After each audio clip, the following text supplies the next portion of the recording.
What you're about to hear will change the way you see the natural world forever. Because tonight, we're not talking about cute animals or Disney documentaries. Tonight, we're descending into the darkest corners of our planet to meet the creatures that evolution designed for one purpose: to kill. These aren't monsters from your nightmares, they're worse, because they're real. And they're hunting right now, somewhere in the world, as you watch this video. So turn off the lights, lock your doors, and prepare yourself for the most disturbing journey into the animal kingdom you've ever experienced.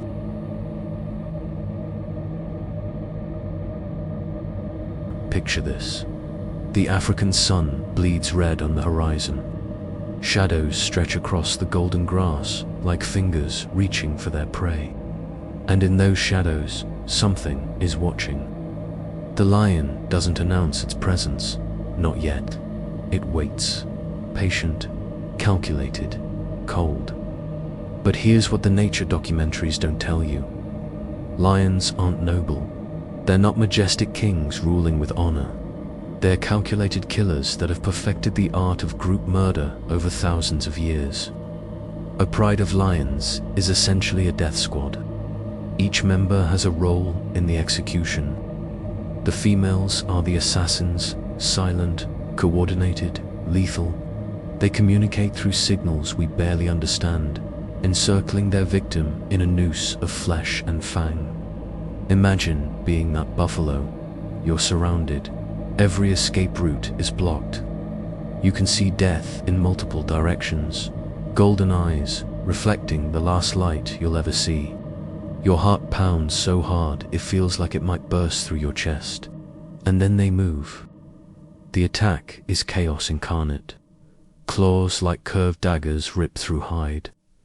Jaws that can crush bone clamp down on your throat, suffocating you slowly. You feel your strength draining away with your blood, soaking into the African soil. And all around you, the pride waits for you to stop struggling, to accept the inevitable. The worst part, you're still conscious when they start feeding. That roar they're famous for. It's not a proclamation of power. It's a warning. It echoes across 5 miles of savannah, reaching into the night like the voice of death itself, telling every living thing within range, we own the darkness, and we're hungry.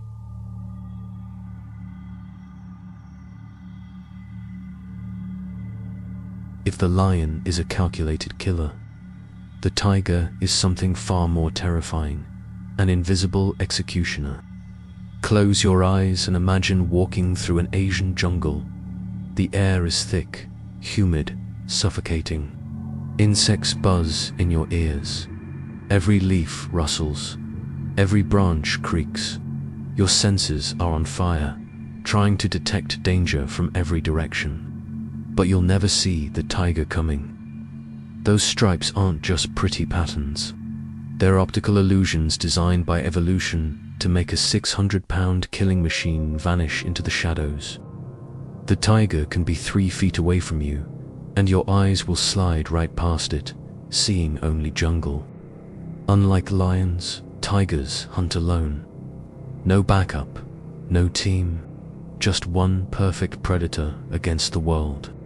And that makes them even more dangerous, because every kill is personal.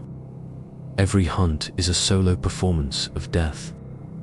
Here's what haunts me about tigers: their patience. A tiger will follow you for hours, days even, learning your patterns, studying your habits, choosing the perfect moment. You might walk the same path every day, never knowing that yesterday, a tiger watched you from 12 feet away and decided, not today, but soon. When a tiger attacks, it happens in seconds. One moment, you're alive. The next, 600 pounds of muscle and fury has you by the throat. That leap 30 feet in a single bound is faster than your nervous system can process. Your brain doesn't have time to register fear before it's over. Their bite force can crush a human skull like an eggshell. Not that they usually go for the skull. No, tigers prefer the throat. They clamp down on your windpipe with surgical precision, and then they wait. They don't thrash, they don't tear, they just hold you, watching your eyes with their own cold amber gaze as you suffocate in their jaws. The tiger doesn't kill for sport, it kills for survival. And somehow, that makes it even more terrifying. This isn't personal, you're just food. Just another calorie count in the endless mathematics of survival.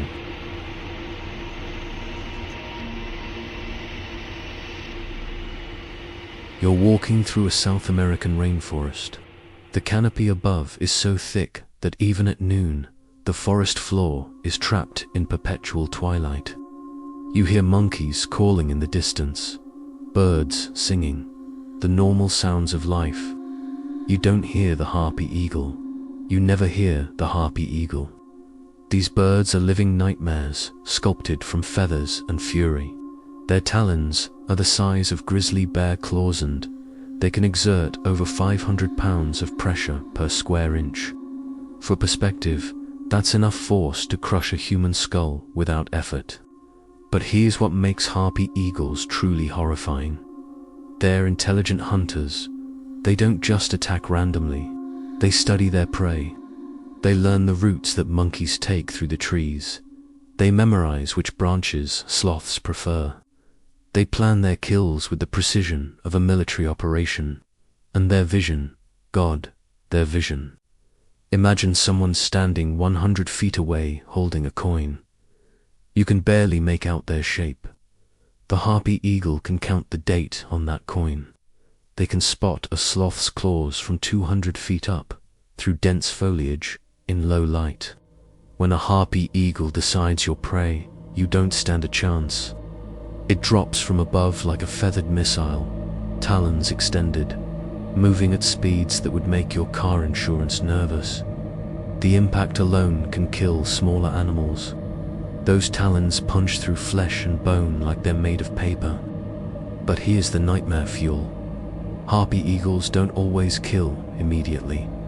Sometimes, those talons just grip and grip and grip, while the eagle flies away with you, carrying you up through the canopy. You're still alive, still feeling everything, watching the ground disappear below as you're transported to a nest full of hungry chicks that will eat you alive. Sleep tight.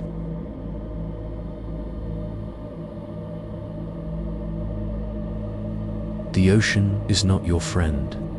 We like to pretend it is.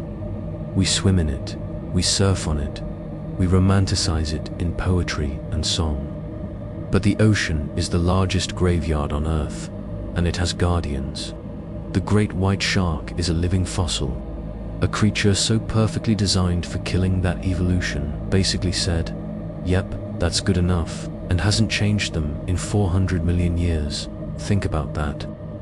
When these sharks first appeared, there were no dinosaurs, no birds, no flowers, no humans, just sharks, killing and perfecting their craft since before time itself seemed to matter. And they're still here, still hunting, still perfecting. Here's how a great white kills. First, it smells you. One drop of your blood in 25 gallons of water from miles away. It picks up your scent and begins the approach. But you don't see it, because it's coming from below, from the darkness where sunlight dies. It can sense your heartbeat. That special sixth sense electroreception lets it detect the tiny electrical pulses your nervous system generates. Your fear makes your heart race, and that racing heart is like a beacon screaming, "Here I am. Come, eat me." The attack comes from below at 25 miles per hour. You don't see it. You might feel the water pressure change a split second before impact. If your instincts are sharp, then 3 tons of prehistoric murder slams into you with the force of a car crash. Those teeth 3 inches long, serrated like steak knives, arranged in rows so that when one breaks, another rotates forward to replace it. Don't just bite. They saw. Each movement of the shark's head drags those serrated edges through flesh and bone, cutting you apart piece by piece. But here's the truly horrifying part. Great whites often don't eat humans. They bite us, realize we're not seals, and swim away. Which means you're not even food. You're just a mistake. A case of mistaken identity.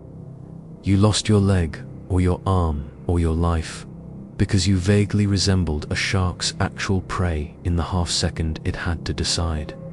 Your death was an accident. To the shark, you were nothing.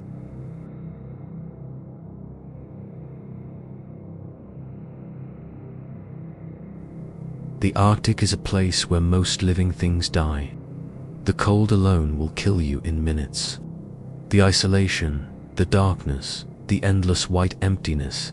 It's a frozen hell at the top of the world, and the polar bear is its demon. These are the largest land carnivores on Earth. Males can weigh 1,500 pounds and stand 10 feet tall on their hind legs. But size isn't what makes them terrifying. It's the absolute, unwavering hunger that drives them. The Arctic is dying. The ice is melting. Food is scarce. And polar bears are starving. A starving polar bear is one of the most dangerous animals on the planet because it has nothing to lose and everything to gain from killing you. Their sense of smell is almost supernatural. They can detect a seal under 3 feet of ice from 20 miles away. They can smell you from even farther if the wind is right. And once they catch your scent, they become single-minded in their pursuit. Polar bears don't give up. They don't get tired. They will follow you for days, across impossible terrain, through blizzards that would kill a human in minutes. They are patient death incarnate, white phantoms on a white landscape, invisible until they're too close to escape. Here's what happens if a polar bear catches you. First, one swipe from a paw, equipped with 42 razor-sharp claws, tears you open. The power behind that swipe can decapitate a person. Then, while you're still processing what just happened, the bear bites its jaws, crush bone like breadsticks. And then it begins to feed, often before you've stopped moving. In recent years, as their habitat shrinks, polar bears have started appearing in human settlements, starving. This predator, willing to break into houses, into cars, through doors and windows, driven by a hunger that overrides any fear of humans. They don't see us as people anymore. They see us as calories. And in the frozen north, calories mean survival.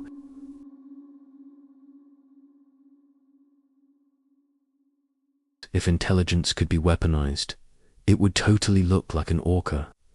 These aren't just whales. They're dolphins, the biggest dolphins on Earth. But calling them dolphins feels like calling a serial killer a people person. You get what I mean, right? Orcas have crazy complex languages, rich cultures, and traditions passed down through generations. They even have dialects that change between pods. They name each other, have friends, families, and social hierarchies. But here's the kicker. They also have a sadistic side that would make any horror movie villain jealous. Orcas don't just kill for food. They kill for practice and for fun. They've been seen playing with their prey for hours before finally delivering the killing blow. They toss seals into the air like beach balls. They even beach themselves to snatch seal pups from the shore, wriggling back into the water while the pup screams in their jaws. They hunt great white sharks, the ocean's apex predator. And they don't just kill them. They flip them upside down to paralyze them, holding them there until they suffocate. After that, they surgically extract the liver and eat it, leaving the rest to sink. That's not survival. That's sending a message. Different pods have unique hunting techniques they teach their young. Some pods coordinate attacks that would make military strategists weep. They create waves to wash seals off ice floes and work together to drown baby whales while the mother watches helplessly. Orcas know what they're doing. They're not mindless killing machines. They're intelligent predators that have chosen violence as their way of life. and they've never forgiven us for calling them killer whales.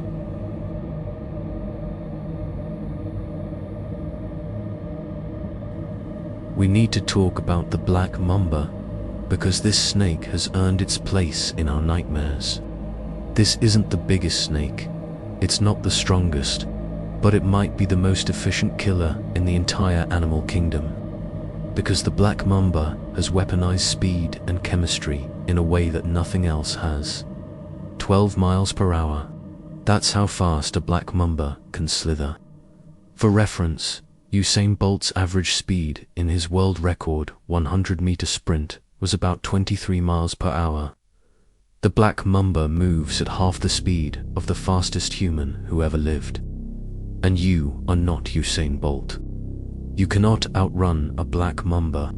On rough terrain, in fear, exhausted, the snake catches you. But speed is only half the horror. The other half is the venom. 2 drops. That's all it takes to kill a human. 2 drops are the most potent neurotoxin outside of Australia, and the black mamba doesn't inject 2 drops. It injects up to 400 milligrams of venom in a single bite, enough to kill 10 to 25 adult humans. Here's what that venom does to you. First, you feel pain at the bite site. Then, within minutes, your vision starts to blur. Your tongue goes numb. You can't speak properly. Your limbs start to tingle, then go numb. Your breathing becomes labored as the toxin paralyzes your respiratory muscles.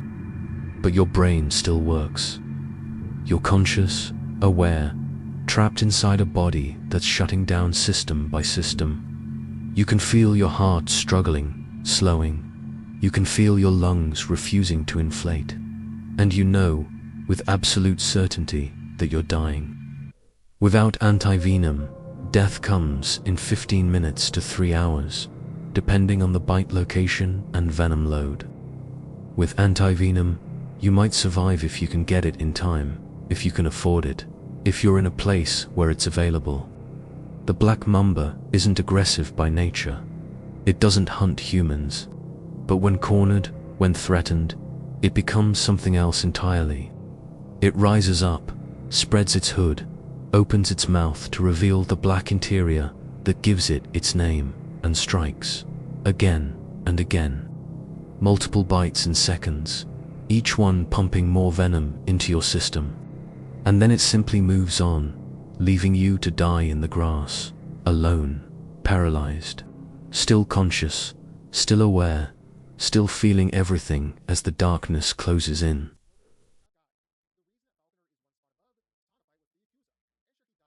So, we've met them all.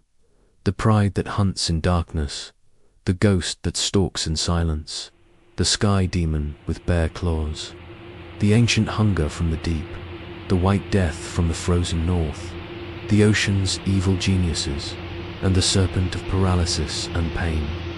7 perfect killing machines, each shaped by millions of years of evolution into living weapons. 7 different strategies for ending life. 7 different nightmares made flesh. But if we had to pick one creature to crown as the apex predator of Earth, it's pretty clear when you think about what makes a predator truly ultimate. It's not size. Sure, polar bears are huge, but they're starving. It's not strength. Tigers are powerful, but they hunt solo. It's not venom. The black mamba is deadly, but it's fragile. It's not even being an ancient, perfect hunter. Great whites are prehistoric nightmares, but they're limited to one environment. The ultimate predator combines intelligence with power, strategy with strength, and social complexity with individual skill. The one that has no natural enemies, not because nothing wants to kill it, but because nothing can. Enter the orca. These amazing creatures rule every ocean. They hunt everything from fish to the biggest animals ever, like blue whales that are way bigger but still fall to their teamwork. No predators hunt them. Nothing threatens them. Orcas are smart enough to develop culture, teach their young, and plan complex strategies. They're powerful enough to take down great white sharks for their livers. They coordinate attacks with dozens of individuals and adapt by learning new techniques. Orcas don't just kill, they dominate. They innovate, teach, and learn. They're not just surviving, they're ruling their world. And here's the chilling thought. Orcas know humans can be dangerous. They've seen our ships and pollution, yet they've chosen not to hunt us. We exist at the mercy of the ocean's apex predator, surviving because they allow it. Every time you see an orca in the wild, you're witnessing a creature that could end you in seconds, but has decided not to. That's a powerful reminder. The ultimate predator is the one with the power to kill and the intelligence to choose.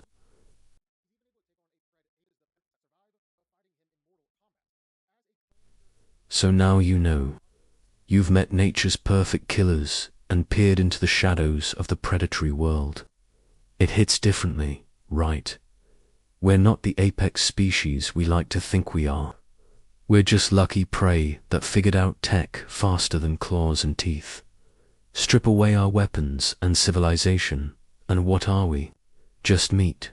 Slow, weak meat that wouldn't last a night in the territories ruled by these predators. But hey, I want to hear from you. Did we miss any predators that deserve a shout-out? Is there a hunter lurking in the shadows we didn't cover? Drop your thoughts in the comments. Let us know which predator keeps you up at night. If you made it through this wild journey into nature's dark heart, and if you can handle more spine-chilling truths about our world, hit that subscribe button and tap the notification bell. We're just getting warmed up. The natural world is packed with horrors that make our fictional monsters look like kittens. We're diving into every single one. Stay scared, stay curious, and remember, somewhere out there, these predators are hunting. Welcome to the dark side of the animal kingdom. See you in the nightmares.